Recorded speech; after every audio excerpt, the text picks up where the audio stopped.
ছোট ছোট বাচ্চারা টিনের প্লেটে যখন চামচ দিয়ে তাদের পেটে ভাত নাই এই কথা বলতে বলতে পুরো বরিশাল প্রদক্ষিণ করেছে, মানুষের চোখে কিন্তু পানি চলে এসেছে। আমরা তারপরে ডিসি অফিসের সামনে অবস্থান কর্মসূচি পালন করেছি। এর মধ্যে 2 দিন শ্রম মন্ত্রণালয়ে বৈঠকের জন্য তারিখ ছিল। প্রথম দিন বৈঠকের পরে দ্বিতীয় দিন বৈঠকে মালিক একেবারে সকল শিষ্টাচার লঙ্ঘন করে বৈঠকের আধা ঘন্টা আগে তারা জানিয়েছে, সরকারি লোককে জানিয়েছে যে তারা আসবে না, অর্থাৎ তারা তোয়াক্কা করে না। সেই কারণে ডিসি অফিসে যে ঘেরাও কর্মসূচি ছিল সেখানে কিন্তু ডিসি তিনি নিজে দায়িত্ব নিয়ে বৈঠকের আহ্বান করে বৈঠক করার কথা আমাদের জানিয়েছেন।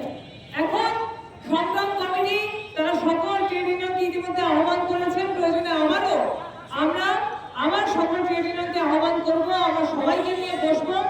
12 তারিখে যদি সমাধান না হয়, দেখেন শ্রমিকরা সভ্যতার কারিগর, শ্রমিকরা মানুষের সুবিধা অসুবিধা অবশ্যই বিবেচনা করে।